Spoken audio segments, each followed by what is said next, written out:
Não fale mais o meu nome, não me telefone, por favor. Jutsus inúteis que não deveriam existir. Ai, meu Deus, esses caras se puxam no... Vem, vem, Dentro do vem. universo de Naruto, existem jutsus que só existem pra tirar um personagem de uma enrascada, os Boa. famosos escudos de roteiro. Esses jutsus aparecem do nada, sem nenhuma explicação, sem aviso prévio e quase sempre quebram totalmente a lógica, só pra salvar um personagem ou fazer ele vencer alguém claramente mais forte do que ele. Isso geralmente acontece quando o roteirista fica com preguiça de construir uma batalha mais elaborada e simplesmente inventa uma técnica nova. Ai, velho, Embora velho, eu me irrito profundamente quando alguém fala que um roteirista ficou com preguiça.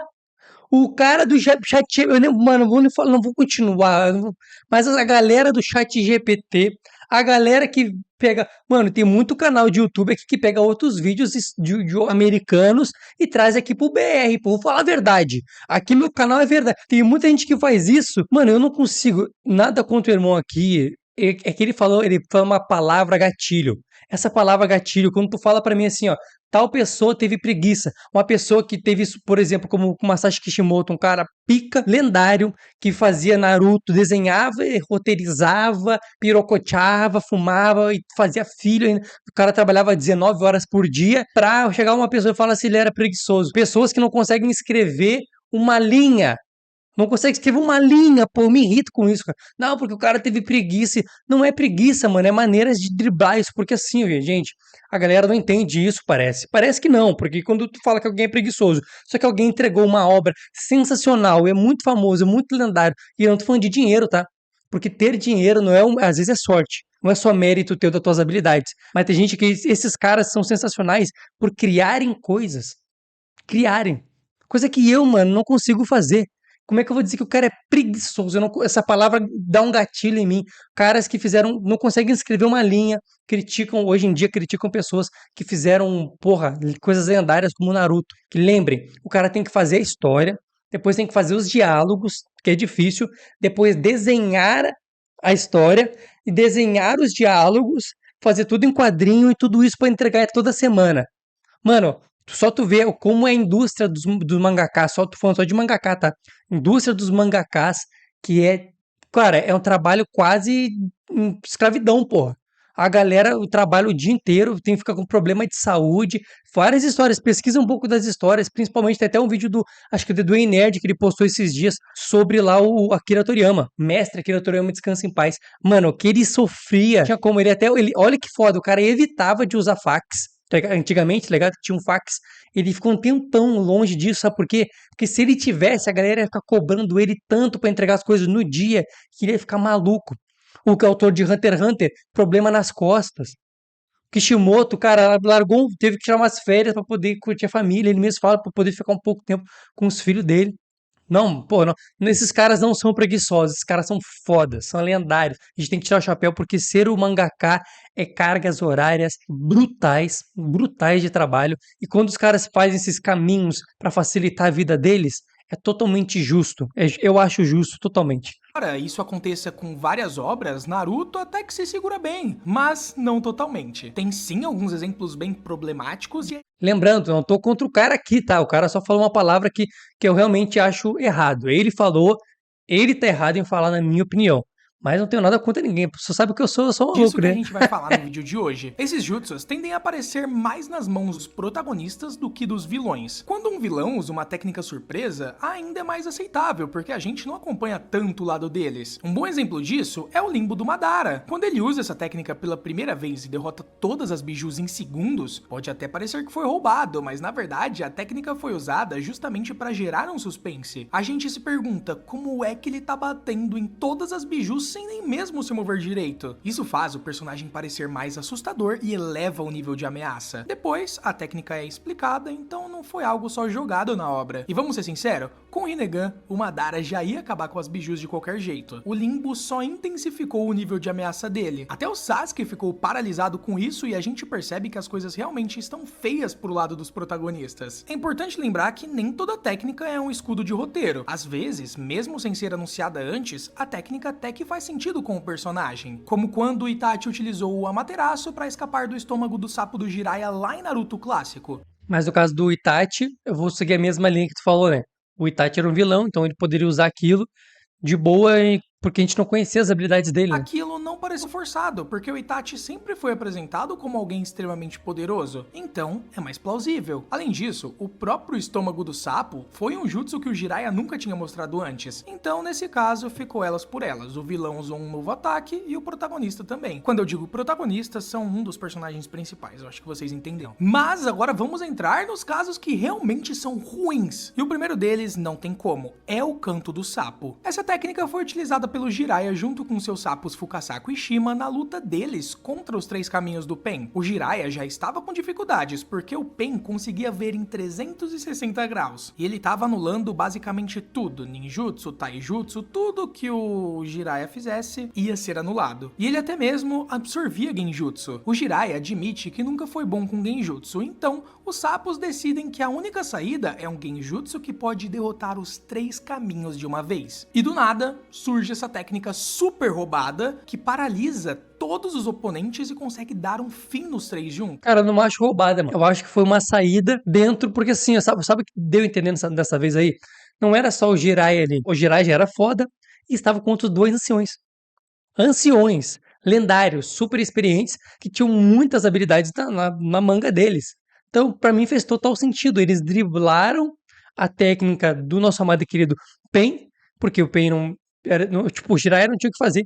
Ele precisava pegar esses caras. O que eles fizeram? A gente tem uma técnica aqui, uma técnica lendária, para precisar de um tempo, todo um preparo para ela acontecer e tal. Então, não, mano, eu não achei forçado, não achei forçado. Achei, na verdade, legal essa sacada de Genjutsu sonoro. A gente estava acostumado mais com o Genjutsu do Sharingan, aquela coisa toda, de visão. Agora temos um Genjutsu, pô, do nada fazendo bagulho de som. Eu achei foda. Então, na verdade, é opinião, né? A galera às vezes vai achar um pouco forçado. Eu não achei forçado, eu achei que tipo, foi feito pro momento ali. O Jiraiya tava lutando, assim como o Pen tirava poder do rabo, o Jiraiya tirando aos pouquinhos, o próprio modo sábio dele ali, ele usando, aí ele se fundindo, sabe? Eu achei legal, eu não achei forçado, mas foi útil pra vencer, claro. É uma técnica que eles usaram porque eles tinham pra vencer. Na vida real seria mais ou menos assim, né? Então eu não acho forçado Claro, isso. não decide a luta toda, mas ainda assim é muito anticlimático. Teria sido bem mais Eu acho foda essas espadas aí. interessante ver o Jiraiya vencendo essa parte da luta com estratégias inteligentes, usando taijutsu, ninjutsus específicos e também combinando todos eles com o modo sábio, sem recorrer a algo tão overpower. Até se os sapos tivessem um genjutsu que afetasse só um dos caminhos de cada vez, já teria sido um pouco mais aceitável. Assim, Não, mas faz sentido. Imagina, eles têm. Mano, foi uma sacada genial, na minha opinião. O cara inventa, não, vamos fazer um genjutsu do som. Porque se o som não é que nem visão. Então, na visão, tu pode pegar só num.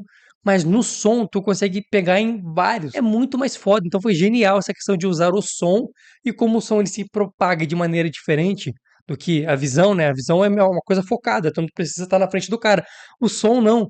Então, pra mim, foi uma estratégia muito foda. Eu discordo totalmente disso aqui, mano. a Totalmente. vitória pareceria mais conquistada e merecida pro lado do Jiraiya. Do jeito que foi, pareceu só um truque pra acelerar a luta e também Não tirar o acho. tapete do Não espectador. acho. Mas esse nem é o pior exemplo. Lembrando que esse jutsu do canto do sapo foi utilizado só uma vez na obra, tá? Bom, o segundo caso é o Susanoo do Kakashi. Esse e, eu acho. obviamente, o seu Mangekyo Sharingan duplo. Isso já começa errado. Só de lembrar o que acontece na luta contra a Kaguya, por si só, é bizarro. Visualmente, é muito bonito. Claro, ver o Kakashi utilizando o seu Susanoo juntamente Muito com o foda. Kamui e o Não, o Jutsu é foda, muito foda. É tipo, caralho, o Kakashi com o Suzano, tipo, completo ainda por cima, nada a ver. Suzano completo, atacando o Shuriken, Kamui, o cara, mano, Várzea.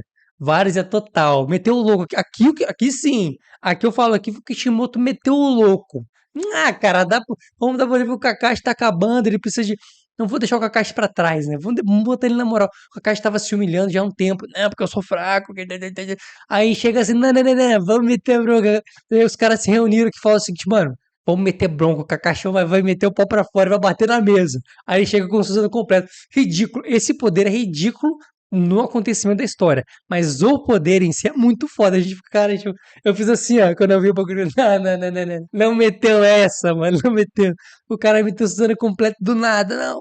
Aí a explicação que a gente tinha, né? Que a gente teorizava, é que o Suzano veio completo, o Obito tem os poderes dos 6 caminhos, aquela coisa toda, então ele já tinha passado por toda aquela experiência, né, 10 caudas e pá, então ele tava ainda com um chakra de resquícios dessa questão de 6 caminhos. E aí simplesmente ele vem e consegue passar isso pro Kakashi junto, né, com o poder dele, que também foi forçado demais, e aí consegue. Então, sim, esse aqui eu concordo totalmente. Foi tirado do rabão e foi. Aqui foi, mano, vou meter o louco porque a gente precisa que o Kakashi dê uma nutrida, precisa vender boneco do Kakashi, né, mano? Raigiri é maravilhoso, mas a lógica por trás disso é Maravilhoso. bem esquisita. O Kakashi do nada consegue um Susanoo perfeito só porque o Obito virou pó e mandou de presente seus 2 olhos pra ele. E lembrando, o Kakashi nunca utilizou um Susanoo antes, e os olhos nem eram dele. Pra quem me pergunta qual é o relógio que eu uso, Luiz, porra, esse relógio aí, ele é pequenininho, fininho. É sim um relógio muito bom, eu uso ele todos os dias, ele é a prova d'água. Inclusive, pra quem tá interessado, ele vai estar aqui na descrição, tá bom? Então, pra quem pergunta, o relógio que eu uso todos os dias, uso pra treinar, eu corro na chuva, eu corro no sol, na areia, em qualquer lugar, faço calistenia, faço tudo, e o bicho é bom, o bicho funciona de verdade. Ele vai estar aqui na descrição, o link pra quem tiver interessado, tá bom? Dá até pra tentar justificar dizendo que o Itachi conseguiu programar o Amaterasu no Sasuke antes de morrer. Então talvez o Obito tenha feito algo parecido, mas mesmo assim é forçado demais. O caso do Susanoo ainda piora quando a gente lembra que não foi só um Susanoo qualquer, foi um Susanoo perfeito. Logo de primeira, sem ele nunca ter utilizado um Mangekyo duplo, e ainda por cima com os olhos emprestados do Obito que basicamente se desfez em pó. Tudo bem, o Obito era o Jinchuriki do 10 caudas e tinha algum resquício de chakra dos 6 caminhos nele, mas ainda assim, É o que eu falei. não faz o menor sentido o Kakashi invocar uma forma perfeita do Susanoo só com isso. Se ele tivesse invocado pelo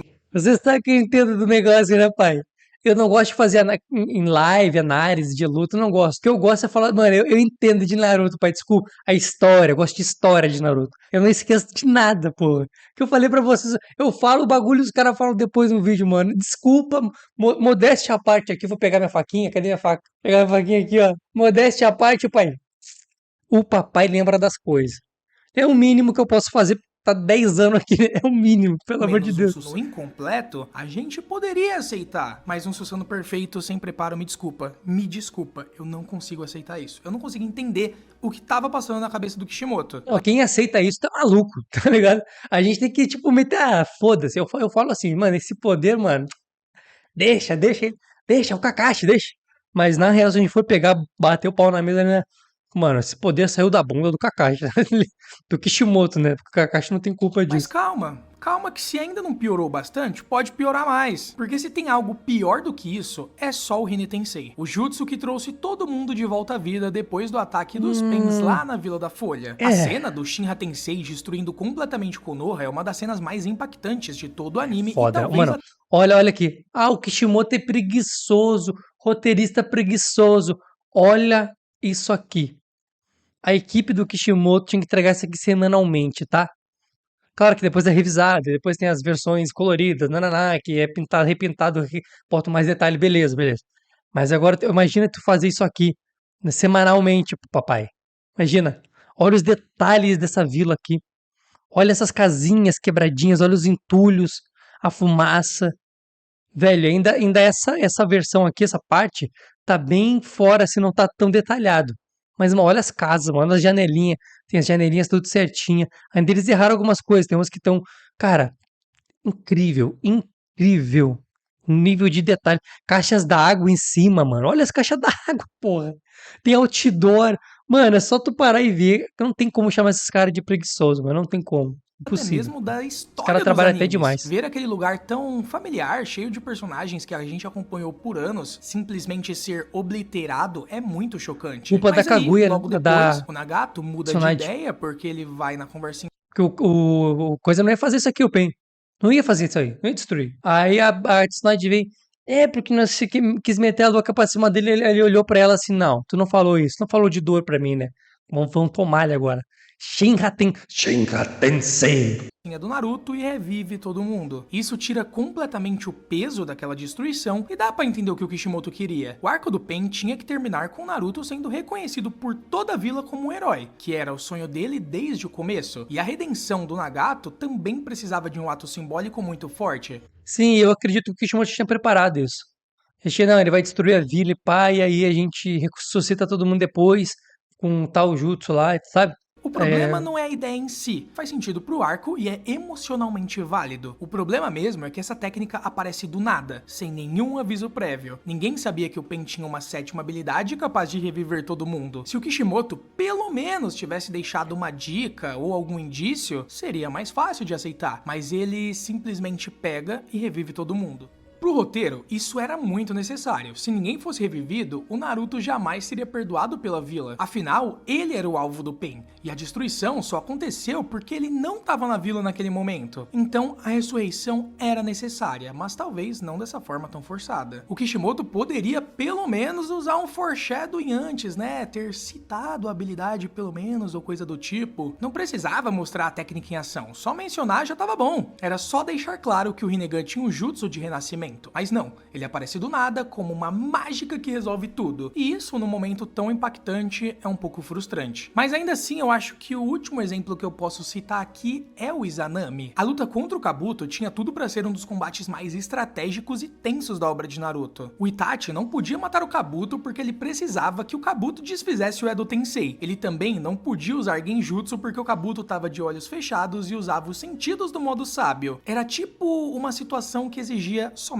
inteligência, criatividade e cooperação entre o Sasuke e o Itachi. Só que ao invés de construir essa solução, o Kishimoto simplesmente deu pro Itachi uma técnica nova, que por coincidência fazia tudo o que ele precisava. Não matava o Kabuto, controlava ele e resolvia a luta no exato momento em que a técnica era ativada. E claro, essa técnica nunca tinha sido mencionada antes. O Kishimoto até tentou disfarçar, tornando o Izanami propositalmente o jutsu mais complicado e confuso de toda a obra de Naruto. Parecia que ele queria que a gente ficasse tão ocupado tentando entender como o jutsu funcionava que esquecêssemos de questionar a ele da onde esse jutsu veio. A única tentativa de justificar era que o Izanami é o irmão, entre aspas, mitológico do Izanagi, ambos da mitologia Shinto, e já que o Izanagi existia, era de se esperar que o Izanami também surgisse em algum momento. Mas ainda assim, nada justifica ele ser introduzido justamente nesse momento tão conveniente e salvador. O Izanagi foi muito melhor construído. Apareceu na primeira luta contra o Danzo, onde ele serviu mais para tornar o combate interessante do que para resolver tudo, e depois quando o Obito usa ele contra Konan. Fazia sentido porque o público já conhecia a técnica. Primeiro ela foi apresentada na luta contra o Danzo e depois o Obito só utilizou ela novamente. Não soou como algo jogado na obra, mas já o Izanagi foi literalmente criado para resolver o problema da luta do Sasuke e do Itachi contra o Kabuto. E Isso é verdade, mano. Mas sabe o que mais me chama atenção em tudo isso? É que Naruto colorido é lindo, né? O mangá colorido não tem como, mano. É obra de arte mesmo, mano. Olha essas cenas, olha esses personagens. Kishimoto não tem, né? O cara sabe o que faz, mano. isso talvez tenha Desenhando. matado um pouco o potencial dessa luta. Eles tinham um desafio Kishimoto e Chichikubo, criador de Bleach, os caras, mano, tem a mãozinha para o desenho assim, ó, pesado. real nas mãos, que poderia ter rendido um plano incrível, mas ao invés disso, foi tudo resolvido com um único jutsu novo e totalmente milagroso. E é justamente por isso que pra mim o Izanami é de longe um dos piores jutsus utilizados na obra de forma desesperada. Muito bom vídeo, mano. O link tá na descrição, tá bom? E todos os outros links vão estar na descrição também. Fica com Deus, beijinho. E até o próximo vídeo. Fui.